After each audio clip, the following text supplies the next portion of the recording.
Hello, and welcome to another episode of Boundless Body Radio. I'm your host, Casey Ruff, and today we have another amazing guest to introduce to you now. Caroline Beckwith is a certified wellness counselor, personal trainer, and former wilderness recovery guide. After suffering from anorexia for 15 years and going to numerous treatment programs and therapists, all of which failed, Caroline fully recovered from anorexia 4 years ago by using the novel treatment through Anor-Exit, that offers a home-based virtual treatment program.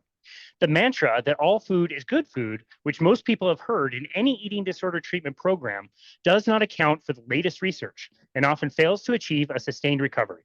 Caroline has worked as a recovery coach for adults with substance use disorders and a keto peer coach for women with anorexia.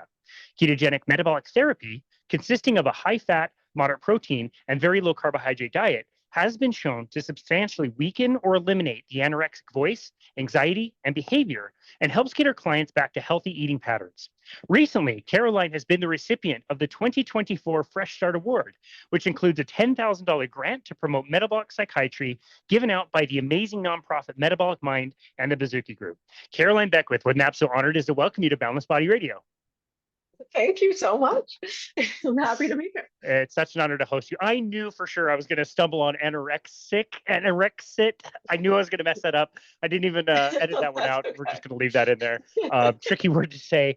I have to say, like scrolling through your Instagram makes New York look like exactly what I would picture New York to be. I see you guys like cruising bikes around down the streets and like hanging out in cool buildings, and there's like some delicious food, and like that is exactly what I hope New York City is like. Have you never been here? Never been. I've never really Oh my spent much gosh. time in the Northeast. I would love to go. Okay. Yeah. Yeah, you gotta come. Yeah. Yeah. I mean, the biking is not like it is out west, but it's a different thing. It's like biking through traffic and city streets. It's really fun. Oh, I was going to ask, have you ever been clobbered by a car? Yeah, yeah. I mean, I've had bikes stolen. I've been hit by a car, and it wasn't entirely the car's fault. It was more my fault. So I don't know. That's funny. I went to a red light, and this car was not in the wrong. But yeah, that's like, I don't know. I mean, I feel like that's the point of like biking in New York. There's horrible traffic, and if you're going to sit in the traffic, then you might as well drive. Like this is what gets you places faster, Yeah. going Yeah, through red totally. lights. Totally. Are bike couriers still a thing in New York City? Like, do you still see a lot of bike couriers? Now it's all like food delivery. I mean, there's a ton of Wow. that, but it's Yeah. not how it was before, Yeah. like Uber Gotcha. Eats and I stuff. can't Yeah. remember what the number was like, but basically, like, if you wanted to be a bike courier in New York City, you were hit like on average of like 2 or 3 times a year, or maybe more, something like that. Like, just like Really? always, just kind of a thing. Yeah. It seems really seems dangerous where I live, and I get have a lot of like wide roads and places I can go. It seems like a bit more of a scare doing it in a big city like New York. Yeah. No, it's crazy. Good for you. That's great. Okay, well, we're going to obviously talk about your story. We're going to talk about the award that you won. Congratulations on winning the grant, the Fresh Start Award, by just Thank the you. amazing, Bazooki Group and Bazooki family and the Metabolic Mind. I've heard your podcast with Dr. Brett Sherry. Did a great job there. My first question for you, before we get into all of that, is what makes you want to share this message? This is something that is personally very vulnerable for yourself. And it's also something we kind of have to caveat an extreme amount by saying we don't know exactly if a ketogenic diet, ketogenic therapies can help with people with eating disorders. It's just promising right now, and it must sound absolutely crazy to the average person to hear some of the things that you talk about. What makes you want to share this with others? I think, I mean, the main reason is that I went to treatment and have spoken to lots of people who have been in treatment and been like somewhat recovered, I guess. I don't want to insult anyone's recovery, but I never heard anyone um say like clearly how they did it, especially through something that like diet that I could do and copy like easily kind of. Like everything had to do with like self-acceptance and having some like awakening that like if I was going to have that, it would have happened years ago. So I knew that that was like not enough information that I heard from anybody that I could replicate myself. So I think that this is, and I think just when this happened and I got better, I like that was immediately what I thought, like I have to tell other people because they Yeah. all need to know. Yeah. Well, that's amazing. On a personal level, I think that's wonderful. My wife has suffered with an eating disorder as well, almost like same kind of timing as you, hit around like age 14. And, she did some inpatient stuff and eventually kind of got better. She did her own version of a, ketogenic and eventually like a carnivore diet and noticed vast improvements. But you know what? There's still times where things still bubble up and we have difficult conversations all the time. It doesn't seem like for most people, this is something you're going to be able to leave 100%. It's just going to be way better. The voices are going to be way lower. What do you think? Is that kind of been your experience? Um, I think, I mean, I did the keto diet and then I got ketamine infusions and I don't know, but like I don't know, and there's like the research is brand new, but like I don't, I hope that it never comes back, and I haven't like heard a voice in my head like since then Amazing. at all. And I think like there's so many habits that I formed, and like just the way I lived my entire life revolved around anorexia. So it's not like that all just disappeared the same day at all. But like the rules were gone and have been still gone. But everything else like is not still there as strong, but it's hard to like break all these habits, of Yeah. course. Yeah, totally. Well, thank you for sharing that. I wanted to kind of jump into that. The episode that I liked the most, well, he hosted you in a standalone episode, obviously, but he also combined an episode with 5 different stories of 5 different people, including my friend Michelle and a few other people that I hadn't heard of, all sharing their stories. And it's interesting to see and hear and learn about how anorexia starts in so many different ways, but all the kind of common patterns that come across. And it's like we always say, like you would never think that a restrictive diet would be something that would actually really help. And it's turning out that is looking extremely promising. And so glad that you've experienced healing. Before we get to the healing part of the story, let's get to the start of the story and the not so fun part. How did this kind of hit for you? When did you start to notice that there were issues? So I was like the end of my freshman year in high school, and I just I ran cross country and played sports and like decided to go on a diet because that I don't even know. It's not like I thought I was overweight. I didn't even like not like myself. I just like that just kind of came to me. And since I was like exercising all the time, I lost a lot of weight really quickly.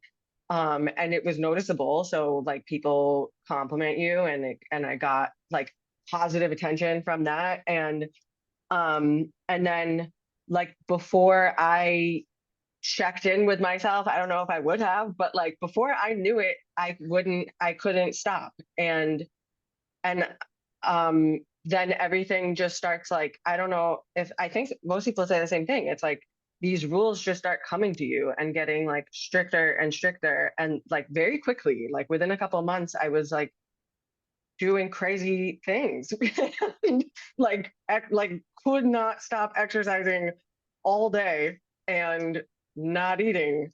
And that like the beginning was like the most like I felt the most like frantic because it's like I had to, oh, like the screen turned off. I had to like memorize the calories of everything, and there was like a lot to learn. That once that was all like down and I got it, it felt a little bit. I mean, that's then how I lived the rest of my life for all these years. Like the beginning was like was crazy. Yeah, wow. How soon into the process did you start to think that you don't really want to do this? Like you're saying you almost like couldn't stop. Like how quick was it before you're like, wow, I really need to stop it, but you weren't kind of able to. Was that very fast into the process? um, No, I mean, I didn't really like no, like it was like years and years. But I think at the beginning I felt like there were times that I felt like shame and embarrassment when friends, my family, I would just like fight with and lie about eating or fight with them. But like in social situations, I would feel really embarrassed about not being able to eat normally. And I like didn't, I knew I didn't like that, but it still felt like I'm on this like other greater mission and I have to stick to my own rules. And I did anyway.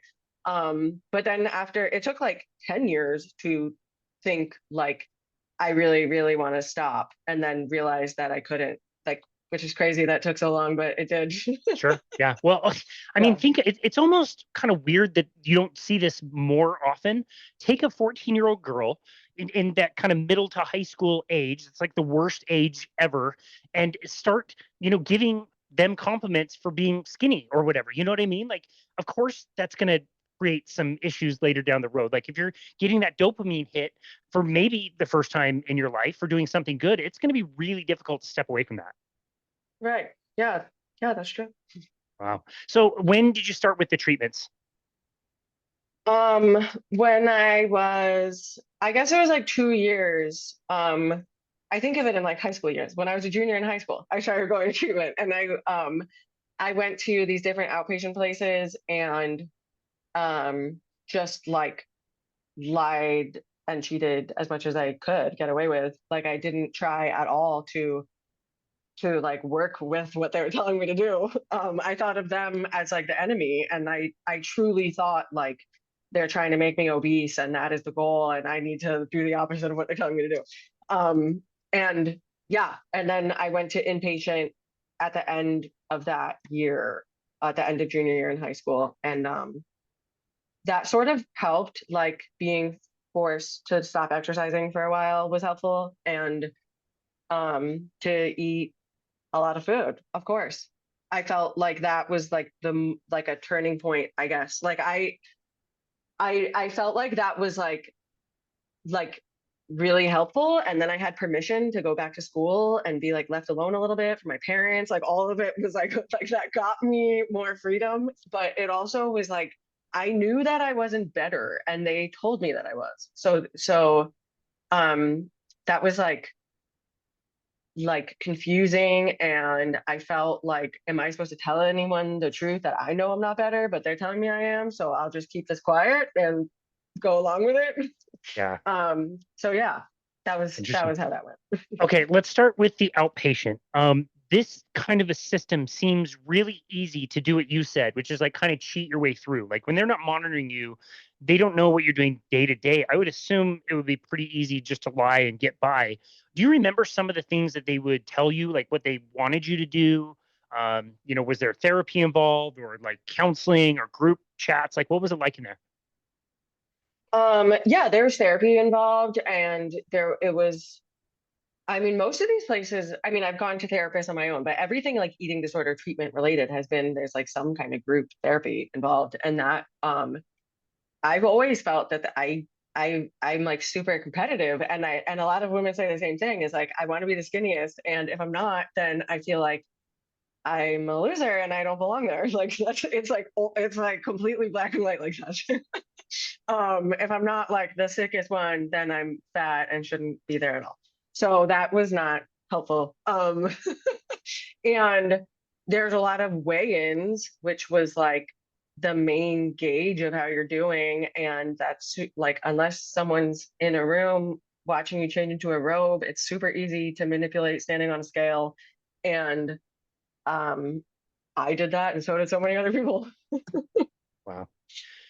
I'm sure you don't know what like official numbers on this would be, but based on your observations, at least with the outpatient side of things, what would you say was like the success ratio of somebody that went in there and like really legitimately kind of like got past anorexia?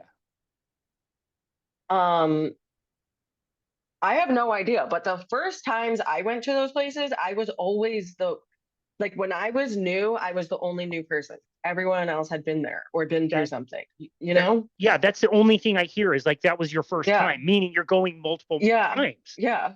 Hmm. Yeah. Yeah, wow. Yeah, I don't hear very many good stories. What other treatment options were available at the time? It's pretty much that's all you have, right? Outpatient, inpatient, some counseling and therapy, tell you to eat more, that kind of thing. That's pretty much all you have, right?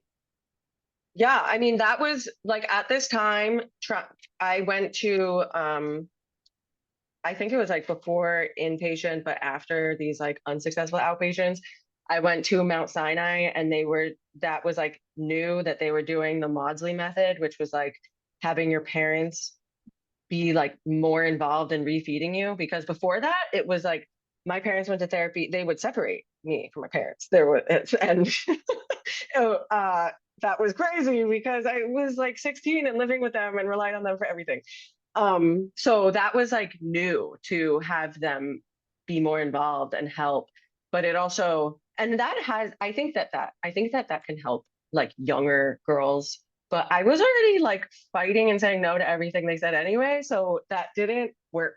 But I can see how that could for like a 14-year-old. Interesting. Did you call it the Maudsley method? That's the first time. Today's the Yeah, first time I've ever yeah. heard of that. Okay. Yeah, that's what it is. It's like your parents being the ones in charge of refeeding you instead of going to inpatient right off Yeah. the bat. Gotcha. So if a parent is willing to do that and they're not neglectful or whatever, I'm assuming most parents who are there in a loving way, supportive way, like they really truly want you to get better. Can you say that? Yeah, yeah. I think that I mean, my parents got this like gigantic textbook of what to do and would try to like read off these scripts. And I was just like, are you kidding me? Like, I'm not gonna do any of this. What do they say about that? You know, like it was like, I feel bad for them because that seemed like, okay, they have this book and they're gonna follow along and this is gonna get me better. And it was so not like relevant to what was going on in our house. Yeah. Yeah. This isn't like a flow chart you're supposed to follow or whatever. Right. Yeah. Yeah. Yeah. Interesting. Okay. So how many more years did it get serious enough that you got checked into kind of a full-time facility? Um, that was like another year later. Like this was all in Okay. high school, and that um I just kept losing weight, and like I was no one was like calling it because I would lie and make the scale look like it was staying the same or even gaining weight, which is crazy because I was like clearly not. And then I had two seizures, and after the second one, I think like the next day I went. Oh, okay. As part of what they do there, I'm assuming they're teaching something about nutrition. Do they tell you the things you should be eating, even if you and I wouldn't agree with those things now? Do they teach you this is a carbohydrate, this is a fat, this is a protein? Is it all just calories, or is it all just like eat more than you're currently eating? Like what's the level of like education you're getting while you're in there? Um, that the inpatient had no level of education. You weren't None. allowed to know how many calories you were eating. And all of us knew everything, like because we knew the calories of everything. You guys are already pros. So everyone was like doing math all the time to calculate like what they had us on. And we kind of, or I guess I learned when I went in there, like someone told me like they start you off on this amount and then after like people just knew the entire way that it goes. And um then you end up like at a certain amount of calories for the bulk of the time that you're there and then like taper back down. And um but they didn't there it was like a secret. They didn't tell you anything at all. And some outpatient places, I remember Renfrew did this like they had a nutritionist that tried, but it was like the opposite of keto. It was like telling us how like sweets are not going to make us fat. That was like the lesson. Yeah. Wow. Wow. I've heard also like lots of Ensure shakes and those kinds of things. Did you have a lot of Yeah. those? Yeah, we had a lot of those. Yeah. Hmm, interesting. And candy So, bars, like Butterfingers and Snickers. wow, yeah, it doesn't totally surprise me. So like from what you remember, from what you could tell, how many calories do you assume you were eating when you were kind of on your own?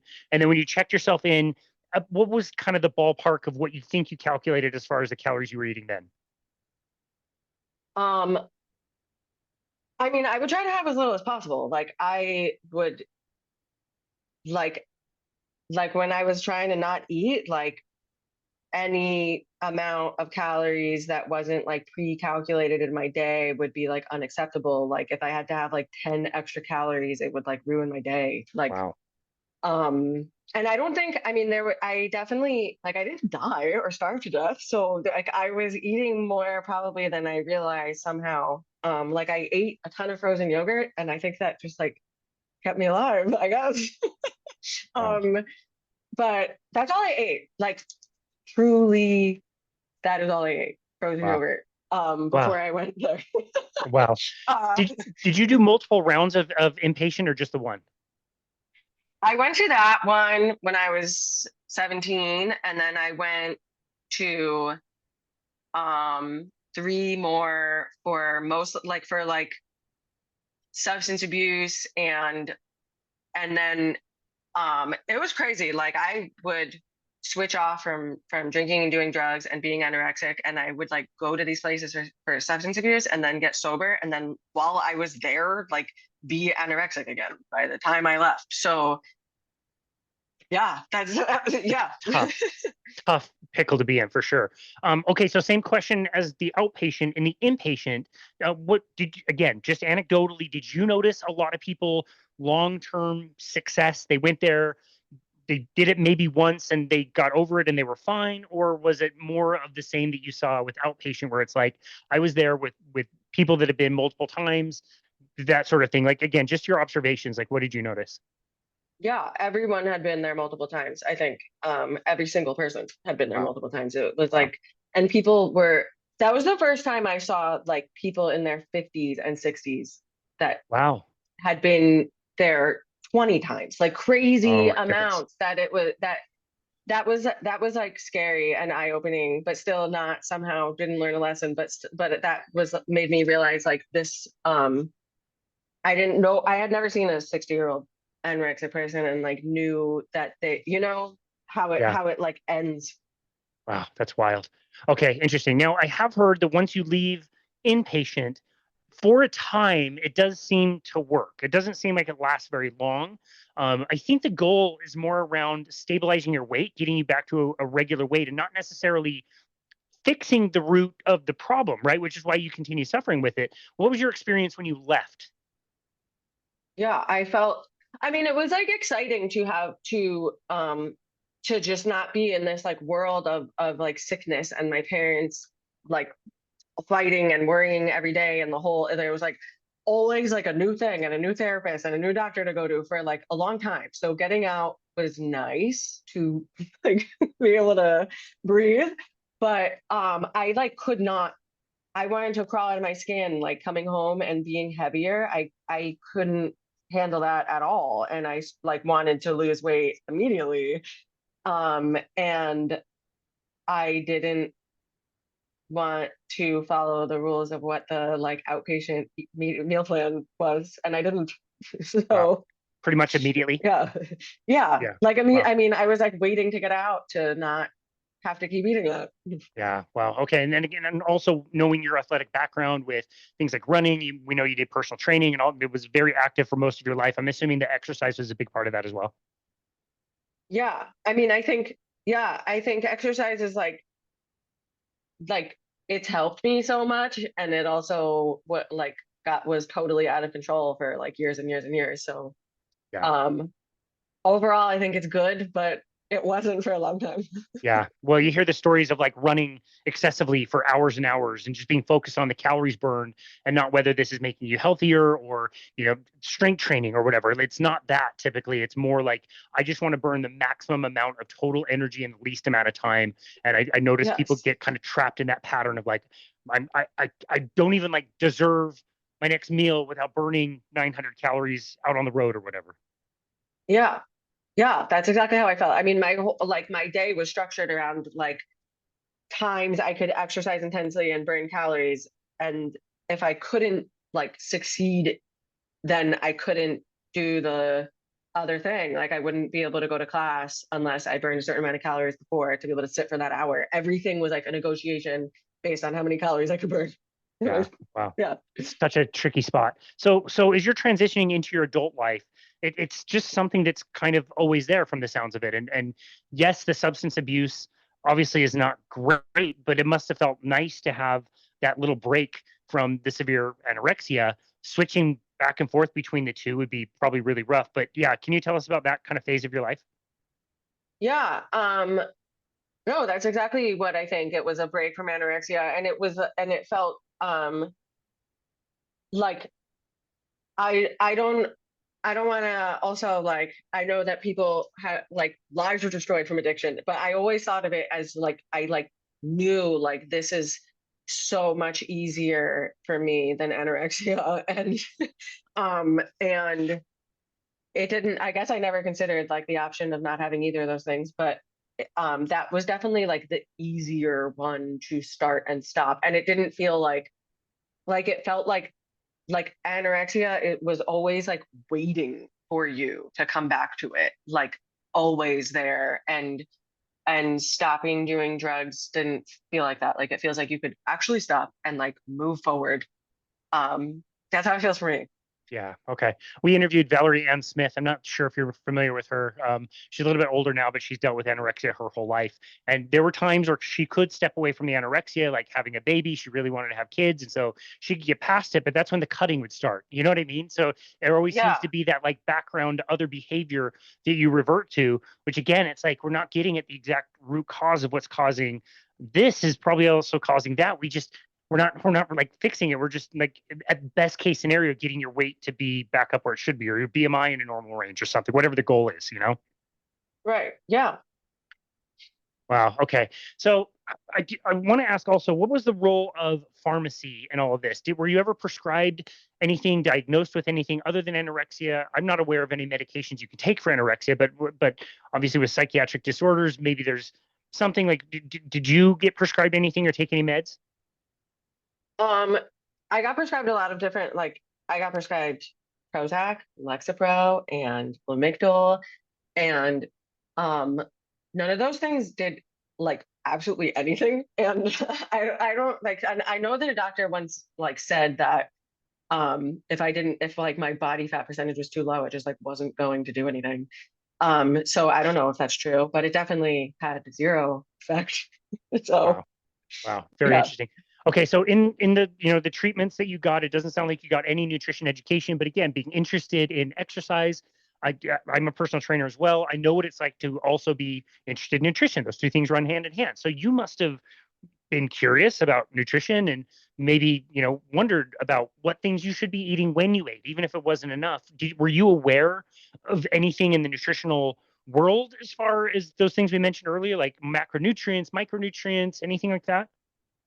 Um, yeah, I was like aware because I would read all the time, but all I cared about was calories. So um yeah, like I didn't care about like fat content or carbs. No, I only cared about calories. That was truly it. So that was like really simple in a way. And I didn't care about like health or wellness. It was only being skinny. So I didn't like I mean that's why I ended up only eating like non-fat frozen yogurt, but it's like it like made sense that that's So if like I it's sweet and tastes good and is really low calorie and I could kind of be like full on it or convince myself I am. Okay, so if I put an equal number of calories in frozen yogurt versus carrots, say, you Uh-huh. wouldn't necessarily choose one over the other because you thought carrots were better for you. It's just that the frozen yogurt tastes good. And yeah, like if you knew they were the same amount of calories, you wouldn't necessarily choose one or the other. No, I mean I would have chosen anything like frozen yogurt or anything that's sweet. That would have been Yeah. yeah. Okay, got it. When you mentioned that it was about 10 years of having it, when you started to really notice that it was something you wanted to step away from, I assume that's going to be somewhere in like the darkest part of the story. Understanding that you have this, it's running your life. I mean, was somewhere in there kind of what you would call like rock bottom? Um yeah, I mean I guess I like I had for a lot of years before that, like in like 1920, my early 20s, I guess I kept like switching off so much and um between going to like treatment for drugs and alcohol and then becoming anorexic that there wasn't enough time to like be fully badly anorexic again. But but when I was like 26, I had been sober for like 3 years. So it was like 3 more years of like just not eating and exercising and I wasn't living with my parents and I only went to the gym. Like that was my entire life. I spent all day on the elliptical machine and that was like I did not want to be doing that. It was like I was like aware then like this is horrible. Wow. Did people say anything? I always like I see see people like that you can, yeah, make a snap judgment and you can see clearly something's up, but you never know. I never know how to approach it. Did anybody ever say anything to you? No, I mean, I think that too. I felt like everyone at the gyms that I went to, everybody always knew who I was because I like would You live immediately there. be like, and no one ever said anything. I think some people were like uncomfortable around me. That's how I felt. And then I felt like, um, I don't know what the right thing to do is, but I definitely felt like I wanted them to say something at a certain point because it was just like, what you like notice this is weird and I know Yeah. this is weird. So like I agreed. I don't know ever what to do. When we were working at a big corporate gym, we had this woman that was coming in. She was tiny, tiny, tiny. And she would just dial up the Stairmaster for an insane amount of time, like on level 20 or whatever for like 2 hours. And we would just sit there and be like, "Ah, this isn't great, but I don't want to make this worse. I don't know exactly what to say. Just try to be as friendly as possible and say hi." And right. that's about all I knew how to do. So I wouldn't know how to approach it either. Yeah. I mean, I don't know. I still wouldn't know what to say to like a stranger because I don't Yeah, know if it's appropriate, or if totally. they don't want to hear it. Yep, totally. No, it's a really good point. Yeah. So all the while you're suffering through this, you have somebody, who's kind of in your corner and has some eventually really good ideas for you. She may have been suggesting them for a while, but it sounds like your aunt was somebody who really helped you kind of get over this. Yeah. So this was I mean, I think at that time, like how when I'm talking about being 26 and being sober for a couple of years, she was already saying I should try keto. I don't think she said keto, but she like said I should have more fish and get these omega-3 pills and they were 15 calories. And I remember that and being like, no way, am I having those pills? That's good. um and yeah, she was like pushing for like adding more fat and um I I couldn't hear that. But then after like this was before keto diet was like I had heard that or heard it being used for weight loss or anything. So just hearing that I should add more fat in my diet was like really scary, and I had no interest in that. But when years went on and I heard about it already and knew that it could be a weight loss diet, and she mentioned it again, it was a completely different thing because I thought like, what is the worst that's going to happen? I'm going to lose weight, and Yeah. I I'm not scared of that. Yeah. Okay. Remind me, it is your aunt and her name is Barbara. Belinda? Barbara. Yeah. Okay. Yeah. Do you know how she found out about the keto diet? I had that thought as well that like as I was listening to your story earlier, like how did she like based on timing, she would have known about this before quite a few other people, and that she had the idea even that it might be helpful for you and what you were going through. That's insanely progressive. That's very progressive.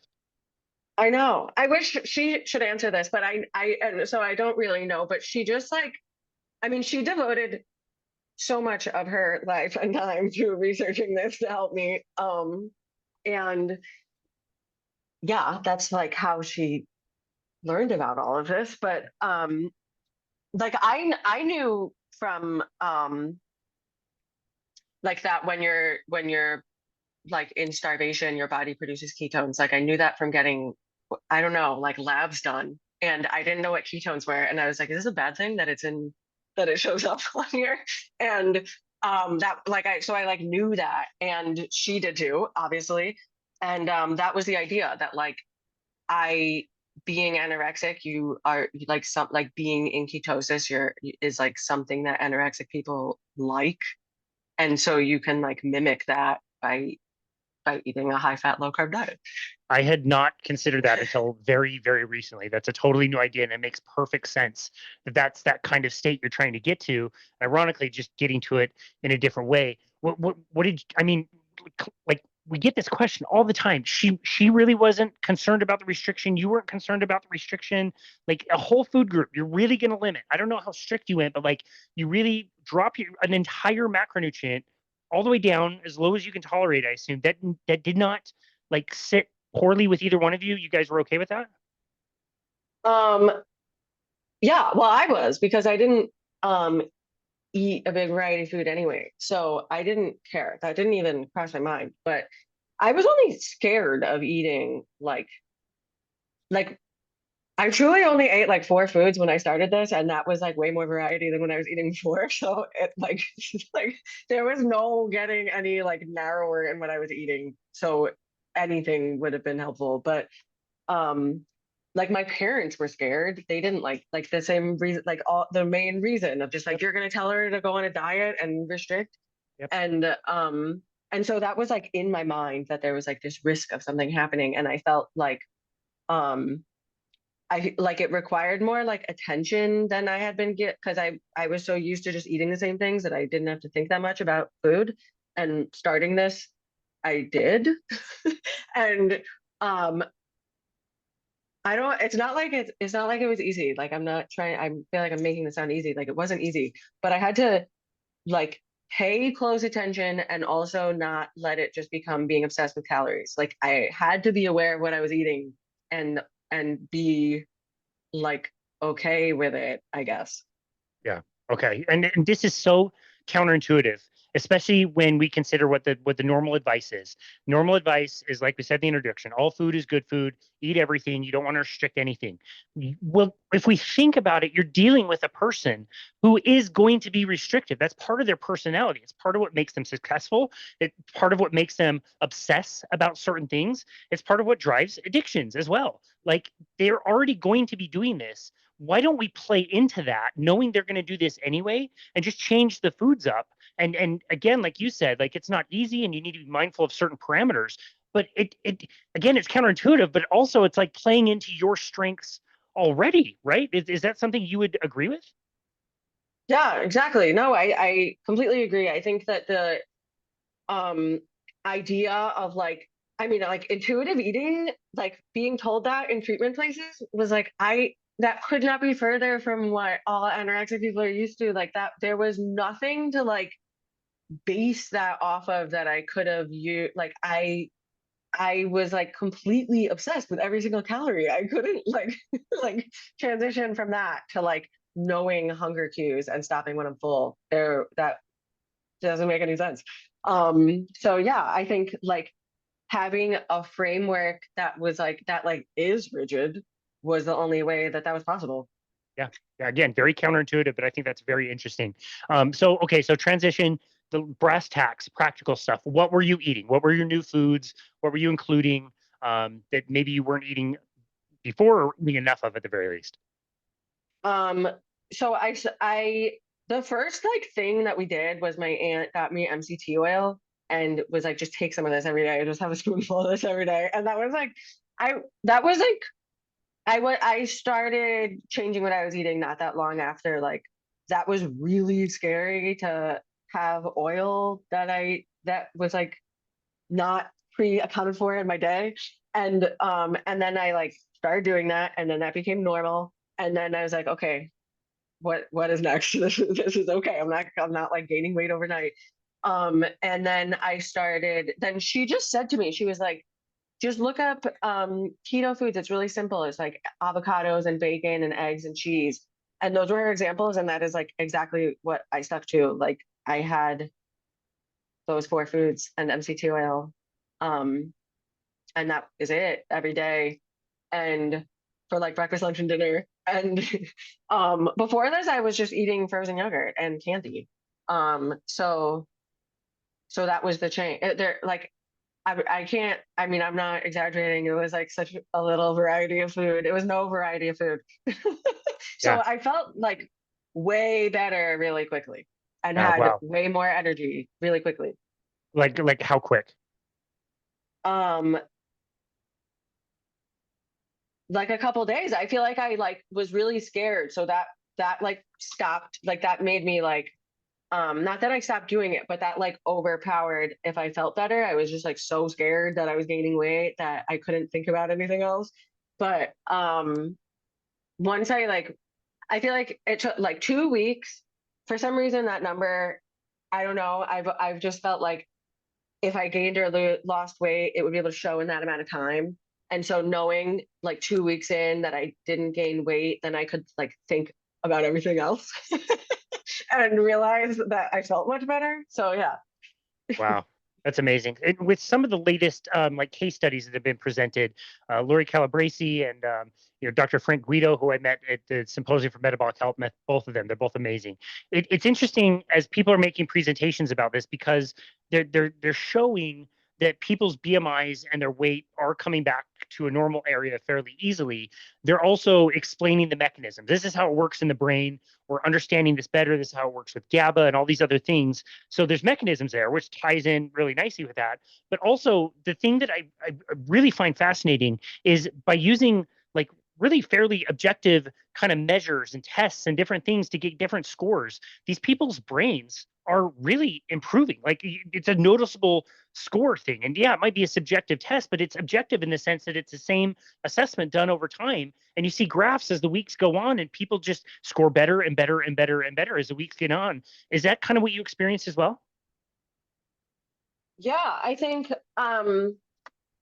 like being anorexic and being like just like being this follower of all these crazy rules was like completely removed from the normal world, and changing what I ate and eating like food that everybody else eats like changed everything, and like the way that I was like that you could like interact with people like completely. I feel like before that, like I had no connection with anybody because it's hard to when all you're doing is counting calories, and like food felt threatening all the time. So like changing that like changed everything about the way I am in the world. Wow. The voices in your head, for example, like what was it like with that?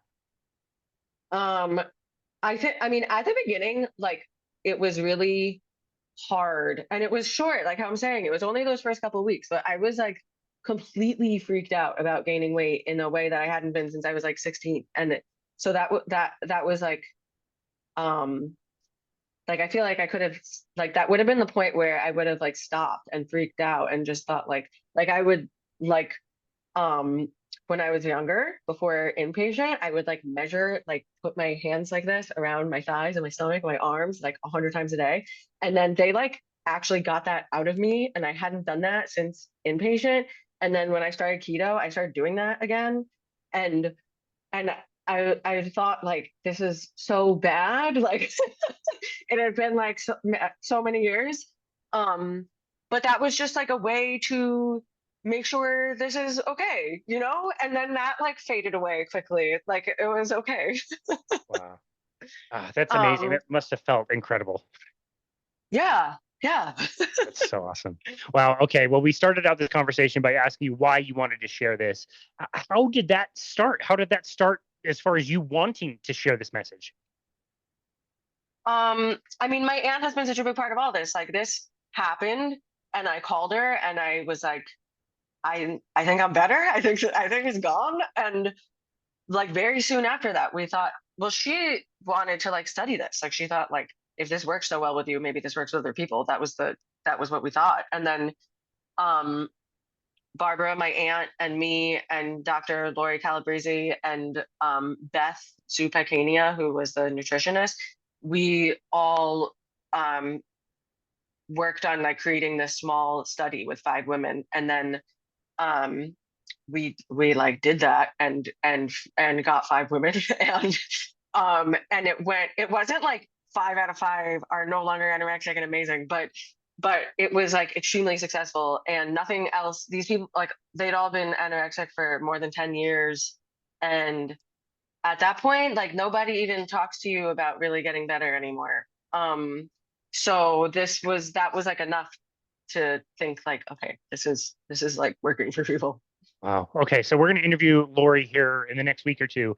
And she can probably deep dive into this a little bit more, but tell us about the ketamine. The only time I ever remember hearing about ketamine was like 2 decades ago, and it was like a party drug. I didn't know until more recently in the last like 5, 10 years that it's used for certain things and some disorders. Like, what was your experience with the ketamine? Yeah, I mean that's all I had heard about it for too, but I heard about this.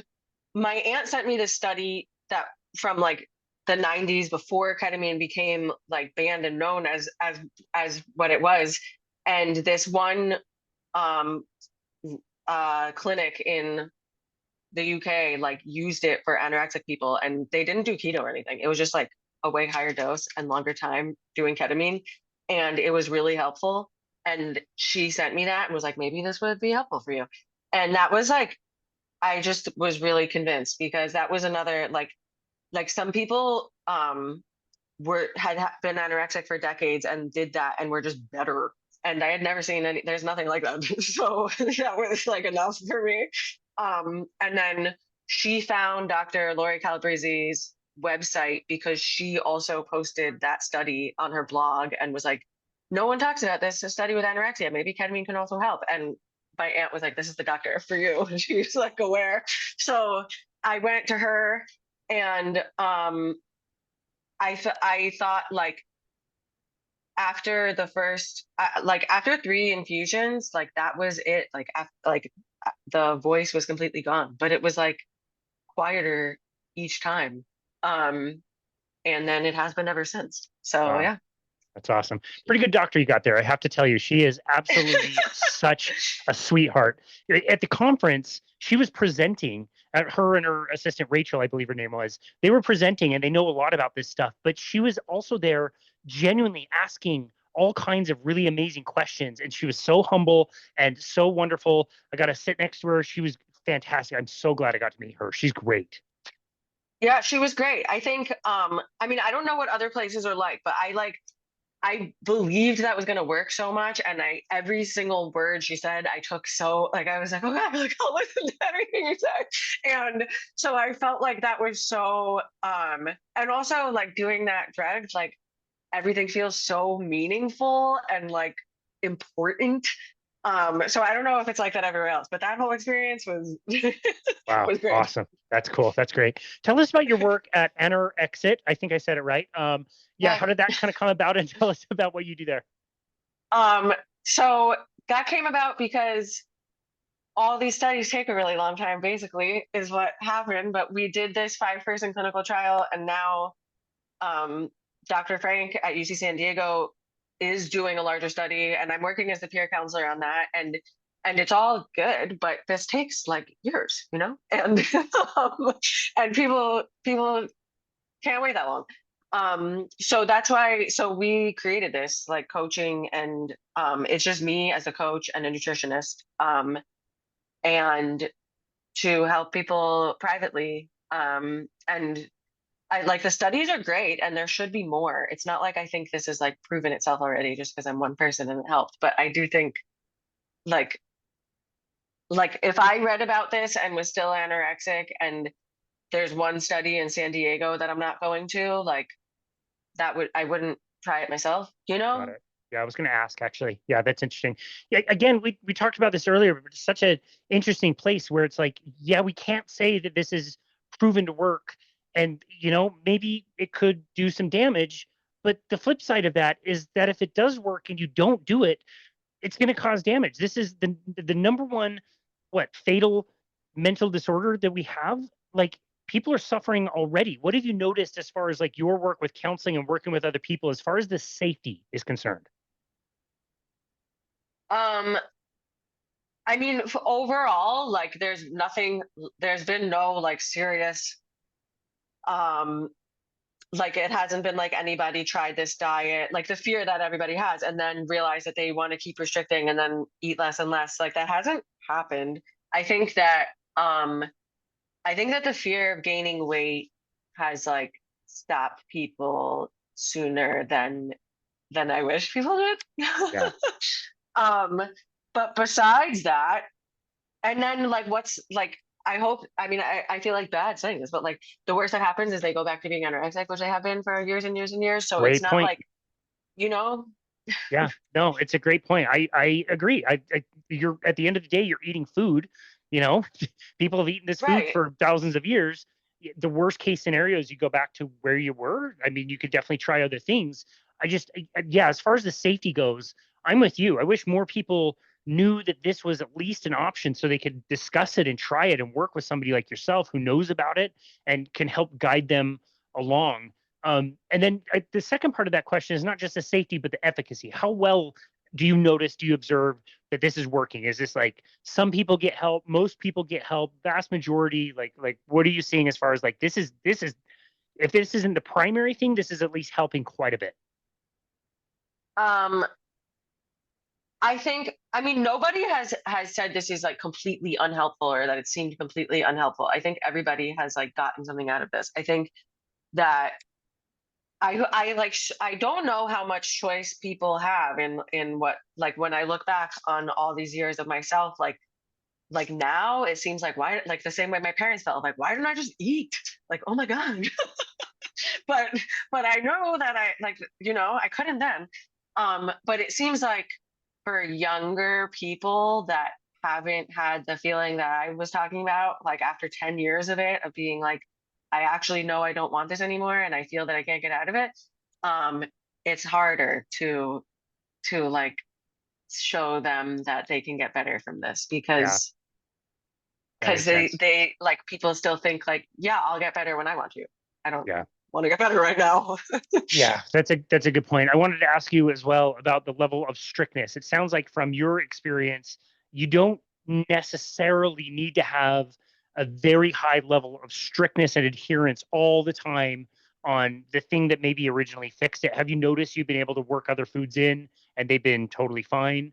Am I wrong about the level of strictness that you need? um Yeah, I mean, people ask me that all the time of like how I eat now and if I stuck with it for till now. Um, and like I think that I eat other foods, but I definitely like I feel like it's like playing with fire a little bit. Like I think that like life would be easier if I didn't. And it's like, okay, like don't hear any voices in my head, and I like think about that a lot. Like I think a lot. Like if I ever felt like weird or the desire to start losing weight, I know what to do. But it's also like an unnecessary like like when I have um ice cream or something, like the first thing I think of is like I can just only eat this and not eat anything else. Ah, interesting. And and that, like, I could not do that. That's interesting. Do you feel like you can moderate? Like, would you have the bite of ice cream and then finish the whole pint? Or are you somebody who you can have a bite or two and put the thing away and not really obsess about it? No, I think I obsess about it. I think it's Got really it. hard. Like I think like Thanksgiving, like it was fine to eat a normal meal and then have a slice of pie, and like that was all fine. But it on like at home, a slice of pint of ice cream. It'd be See you hard. later. Yeah. Yeah. Yeah. Yeah. Got it. Okay. Well, I really appreciate that. Tell us about the award. When did you first hear about the award? How was the application process? When did you kind of realize this is something you wanted to apply for? I heard about it through Metabolic Mind because I had done, I think that it's like available now. They were working on this thing called SMART that I don't know what it's an acronym for. But it's like tracking your food and sleep and exercise and basically just like how to be mindful about um like sticking with keto and living a healthy lifestyle. And so I was talking to them about that. And then the woman who I was speaking to, let me know that they're doing this award. And I like how I mean, when I like heard about it, I was like, I am going to be very upset if I don't win this. I have to. So it didn't really matter how hard the application, like it wasn't super hard, but I was like going to do that. And, um, and yeah, I mean, I like emailed them a bunch of times after the like moment that it was supposed to be announced. I was like, hi, I haven't heard anything. It's been 1 minute since that time. um, yeah. So Eventually, I they were like, found, "Fine, give it to her. Like, get her off our case." yeah. So I was really happy to find out I won, and I was really happy to see like it's like a big variety of people. It wasn't all, because I thought maybe like I would have a chance since I'd be the only anorexic person and everyone else is going to be bipolar. Like that's kind of what I thought. And that's not what it is at all. Like there's a big variety and I'm not even the only anorexic person. So it's Yeah. cool. I have thoroughly enjoyed trying to contact all of you and interview you and hear your stories. As difficult as they are to hear, some of them, they're quite wonderful. Yeah, and so diverse. And so I do want to ask you as well, what's the plan? What are you going to do with the $10,000? um, I mean, I want to use it towards offering this treat, like offering it anorexia, like the coaching and nutrition to people that can't afford the program. And I think like the study, the San Diego study, which is super helpful. But then when that ends, it just ends. And like, you know, like inpatient treatment, there's like step down programs and all this support, and studies aren't like that. Um, and I've spoken to people throughout that feel like at the end is like, what do I do? Like I had food sent to me and now I'm gonna have to go like so yeah, so there's like people that I've spoken to that I have reached out to now since winning this, that I want to be able to like offer them basically like a step down program. Nice. I think that's wonderful. I've loved hearing all of your ideas as well. And I've argued the case that you're so passionate about this already. Most of you are already creating programs or doing things for free or trying to get things out there, that each one of you is going to be so resourceful with this $10,000 that you're each getting. I think it's going to go extremely far. You're already kind of doing it and sharing it. And so just knowing that you have this extra resource. On that note, like what would you have to say for the Bazuki family and the nonprofit, the Bazuki Group and Metabolic Mind?